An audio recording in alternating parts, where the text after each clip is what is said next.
আপনি বলছেন যে তারা ডিম মারা হয়েছে, আবার আপনি বলতেছেন না তার ডিম মারার কোনো সুযোগ পাওয়া যায় না। তাহলে কোনটা সত্য আপনি বলেন? এটা মিথ্যুক একটা লোক, ডাহা মিথ্যা কথা বলে। দুইটা স্টেটমেন্ট তার, প্রকাশ্য বক্তৃতা দিচ্ছে একটা, আবার ফেসবুকে এসে লাইভ বলে আবার কি একটা চালায় দিচ্ছে। এরকম মিথ্যুকদেরকে রাষ্ট্রের বড় পদে রাখা, এই মিথ্যাচারের জন্য ওর বরখাস্ত করা উচিত। জাস্ট এই মিথ্যাচারের জন্য। প্রেস ডিপার্টমেন্ট কখনো মিথ্যা কথা বলতে পারবে না। প্রকৃত তথ্য তুলে ধরা তার দায়িত্ব ছিল। সে ওখানে বক্তৃতা দিল একটা, আরেকটা বলল। এটা তো এই মুহূর্তে বাংলাদেশের সাংবিধানিক যে ইয়েটা, আপনি মিথ্যাচার করতে পারেন না রাষ্ট্রের সাথে। সে রাষ্ট্রের সাথে মিথ্যাচার করছে, সে তার ওয়াদ ভঙ্গ করছে, তার বরখাস্ত করে দেওয়া উচিত। নিউ ইয়র্কে যে ঘটনাটা ঘটে গেল ডিম চোরা নিয়ে এবং পচা ডিম নিয়ে, সেই ঘটনার প্রেক্ষিতে নিউ ইয়র্ক কনসুলেট অফিস আপনার একটা ইয়ে করেছে, মার্কিন পররাষ্ট্র দপ্তর এবং নিউ ইয়র্ক পুলিশ ডিপার্টমেন্ট এবং আরেকটা ডিপার্টমেন্ট, আমি নাম ভুলে গেলাম, 3টা ডিপার্টমেন্টে চিঠি দিয়েছে, অভিযোগ দিয়েছে যে এদের বিরুদ্ধে ব্যবস্থা নেওয়ার জন্য। এই প্রথম বোধহয় আমরা এটা নিয়ে আলোচনা করেছি, কিন্তু আমি আপনার কাছ থেকে, আপনার পিছনে যেহেতু গতকালকে আলোচনা হয়েছিল এই জন্য, এই প্রথম বোধহয় নজিরবিহীন এটা ঘটনা যে কোনো দেশ তার দেশের নাগরিকের বিরুদ্ধে আরেক দেশে চিঠি লিখে যে বা অভিযোগ করে তুমি ব্যবস্থা নাও, অথচ সেই ডিম চূড়াটাকে স্বীকৃতি দিয়েছেন প্রেস মিনিস্টার। শুনেন, আপনি তো এটুকু বললেন, আমি আরো দেখছি বিভিন্ন ইউটিউবের লাল বদরদের সিপাহসালাররা বিভিন্ন বক্তব্য দিয়ে ভয় দেখাচ্ছেন।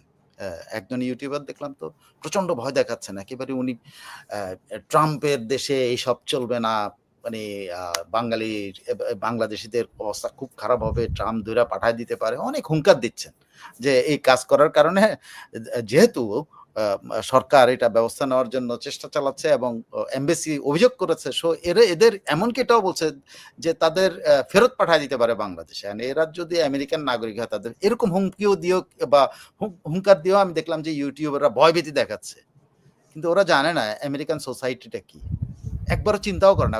আমার ধারণা যারা আমেরিকান সোসাইটি সম্পর্কে জানে না তাদেরকে ভয় দেখানোর জন্য এগুলো করতেছে। তো এটা আসলে কিছু না, এটা ভয় দেখানোর একটা ছিল, কিন্তু পৃথিবীতে নজিরবিহীন এটা। আমি আগে কখনো শুনি নাই নিজ দেশের নাগরিকের শাস্তি চেয়ে অন্য দেশের সরকারের কাছে আবেদন জানাতে। হ্যাঁ, কোনো আসামি হলে তারা ধরে আনার জন্য রেড নোটিশ পাঠাইতে পারে, বাংলাদেশ সরকার রেড নোটিশ পাঠায় দেয় এদেরকে ধরার জন্য, যারা এই অপরাধ করেছে সেটা করতে পারে যদি তাদের বাংলাদেশি নাগরিকত্ব থেকে থাকে। আর যদি না থেকে থাকে তাহলে তো পারবে না। কারণ যদি আমেরিকান নাগরিক হয়, হ্যাঁ আমেরিকান আদালত আপনি নালিশ করতেই পারেন, করতে পারেন, ফাইন। কিন্তু সে যদি আপনার দেশে একজনও যদি আপনার দেশের নাগরিক হয়ে থাকে, তাহলে আপনি কিন্তু আপনার দেশের নাগরিকের বিরুদ্ধে, আপনার দেশে যে ডিম ছড়াটা কোনো ইয়ে না, আপনার দেশে আপনার মাথা মুড়িয়ে দিচ্ছেন, মেয়েদের জবাই করে হত্যা করছেন, মানুষদেরকে থেতলে মেরে ফেলতেছেন, মেরে ঠ্যাং ঝুলায় রেখে দিতেছেন। যেই মানুষগুলো আপনারা এই অপরাধের সাথে সম্পর্কিত, তারা আবার অভিযোগ করা আমেরিকার আদালতে ডিম মারার জন্য। লজ্জিত হওয়া উচিত এইসব ইউটিউবার এবং এইসব, ওই যে আপনি যে কি বলে একটা, কার কথা বললেন যে আগে ডিম খাওয়ার জন্য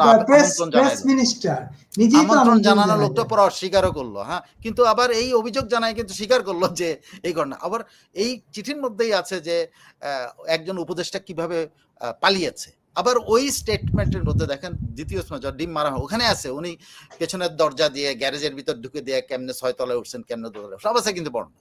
এই অভিযোগের মধ্যেও আছে যে একজন উপদেষ্টা কি বীরের মতো করে ইয়াতে গেছে, এমবেসি কিনা কনসুলার অফিসে গেছে, কি বীর বিক্রম চোরাই পথে গেছে, আবার কি বীর বিক্রম চোরাই পথে বেরিয়ে গেছে। উনি আবার বীরত্ব প্রকাশ করছেন যে এরা এইসব স্টেটমেন্টকারী, ওই যে গোলাম মুর্তজা সহ যে সব মহাজ্ঞানী লোকজন, হ্যাঁ, তারা আবার বলছে যে কোনো ওনাকে কেউ দেখেই নাই, তার মানে কি দেখে না, মানে কি চোরাই পথে গেছে, তাইলে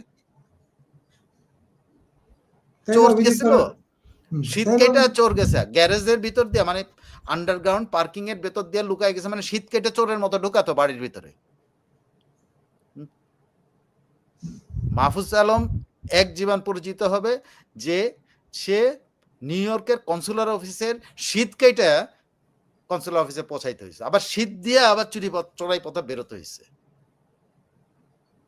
এটা কিন্তু আপনি মনে রাখেন, আমাদের দেশে শীত কাটা সম্পর্কে ধারণা আছে তো না?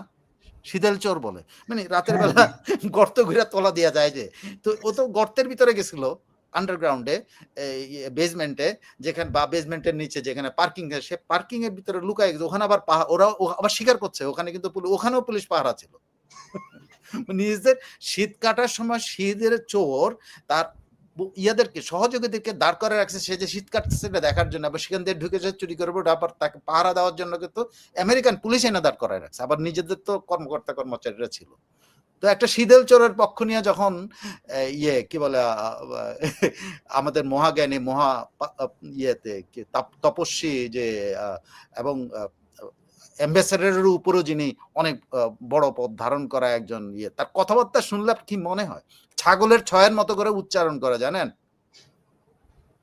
দন্তসটা ঠিক মতো বলতে পারে না। ইয়ে হইলো বুদ্ধিজীবী, ইয়ে হইলো আমাদের দেশের মহাজ্ঞানী।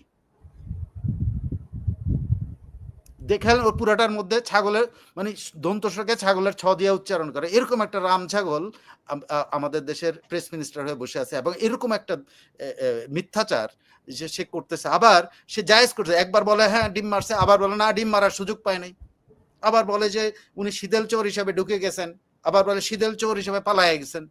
কেউ তারা ধরতে পারে নাই। যা ইউটিউবে যা প্রচার করেছে এটা ভুল, ওকে ইউটিউবে প্রচার, কিন্তু আপনি তো বলে দিলেন যে শীতল চোরের মতো ঢুকছে, শীতল চোরের মতো পালায় গেছে। আপনি তো বলছেন, আমরা তো বলি নাই। আমরা বলছি একবারও না। আপনি বলছেন যে তারা ডিম মারা হয়েছে, আবার আপনি বলতেছেন না তার ডিম মারার কোন সুযোগ পাওয়া যায় না। তাহলে কোনটা সত্য আপনি বলেন? এটা মিথ্যুক একটা লোক, ডাহা মিথ্যা কথা বলে।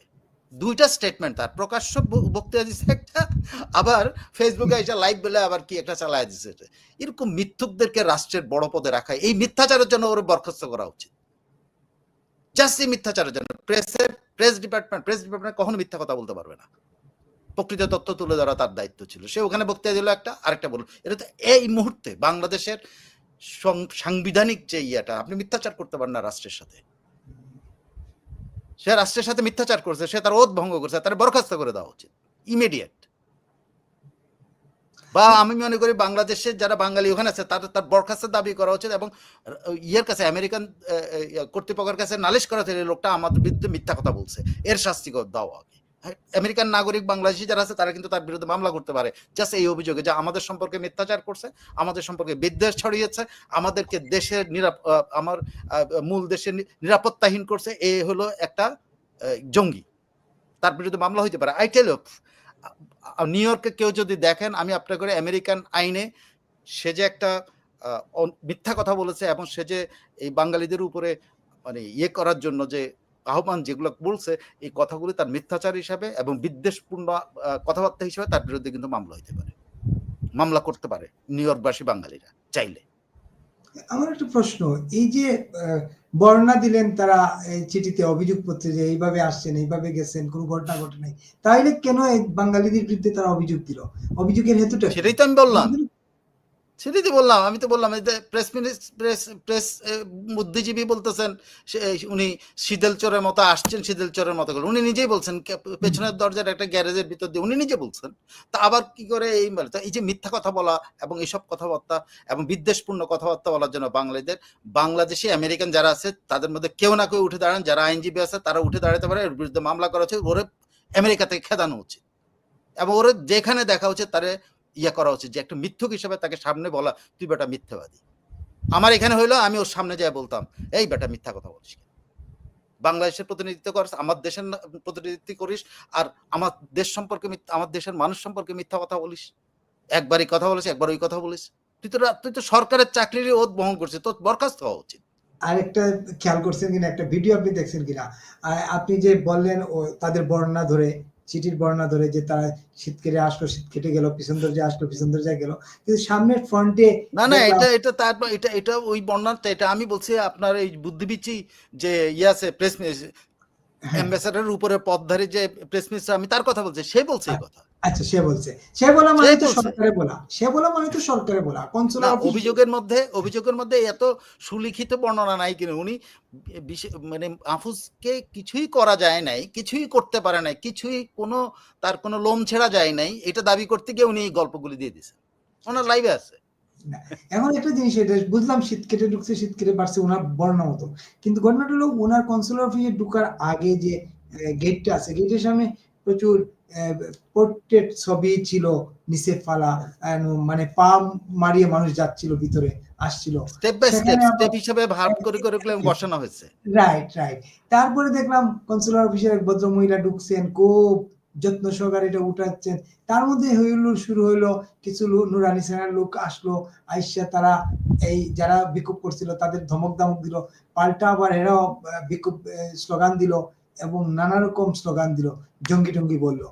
হ্যাঁ, কনসুলার অফিসের কিনা আমি জানি না, তবে উনি যেটা বলছেন যে এটা খুব কি বলে অশোভন হয়, এইসব কথাবার্তা বলছেন। কিন্তু তখন পাল্টা প্রশ্ন হয়ে যেতে যে বঙ্গবন্ধুকে গালি দেওয়া কোনটা শোভন, বঙ্গবন্ধুর প্রতিকৃতি নামায় ফেলানো কোনটা শোভন হয়েছে, এগুলো তারা কিন্তু জিজ্ঞেস করছে। সেই কথার ইয়ে করতে না পারে সে কিন্তু পালায় গেছে, ওই মহিলা কিন্তু পালায় গেছে।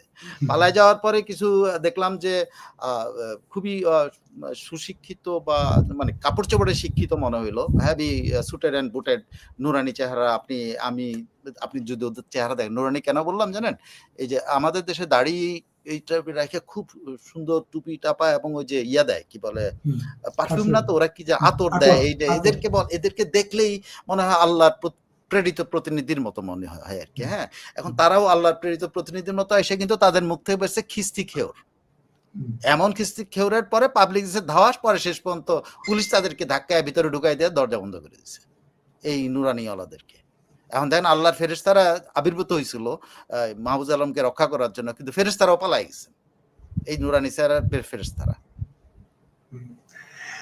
খুবই দুঃখজনক ঘটনা যে এই আমাদের কনসুলার অফিসে এরকম লোক আছেন যারা না, আমি দুঃখজনক মনে করি। আমি বললাম না, দারুণ ঘটনা।